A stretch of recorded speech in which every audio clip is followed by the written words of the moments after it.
പറഞ്ഞൊരു വീട് ഭയങ്കരമായിട്ട് ചർച്ച ചെയ്യപ്പെട്ടിട്ടുണ്ട്. പെണ്ണാണെങ്കിൽ അങ്ങനെയൊക്കെ സംഭവിക്കും അബോർഷന്റെ കേസിലെ.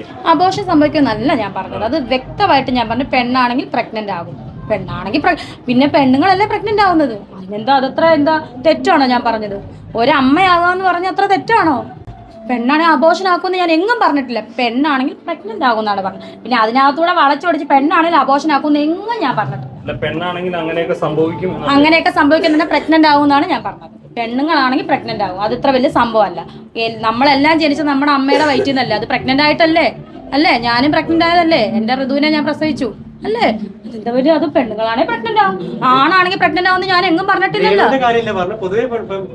പെണ്ണാണെങ്കിൽ പ്രഗ്നന്റ് ആവും, ഞാനും ഒരു പെണ്ണാണ്, പ്രഗ്നന്റ് ആവും. അത് ഇത്ര വലിയ സംഭവമാണോ? എനിക്കത് വലിയ സംഭവമൊന്നും അല്ല. ഇനി ആരെന്ത് പറഞ്ഞാലും എനിക്ക് സംഭവമല്ല, അത്രയും ഞാൻ പറഞ്ഞു. എന്താ തെറ്റ്? പെണ്ണാണെങ്കിൽ അബോർഷൻ ആക്കും എന്നല്ല പറഞ്ഞ, പെണ്ണാണെങ്കിൽ പ്രഗ്നന്റ് ആകും എന്നാണ് പറഞ്ഞത്. വളച്ചൊടിക്കട്ടെ, ഓടിക്കട്ടെ, അതല്ലേ അവരുടെ ഹോബി. കാരണം വളച്ചൊടിച്ചാലേ റീച്ച് കിട്ടത്തുള്ളൂ. വളച്ചൊടിക്കട്ടെ, എനിക്ക് ഒരു വിഷയമല്ല.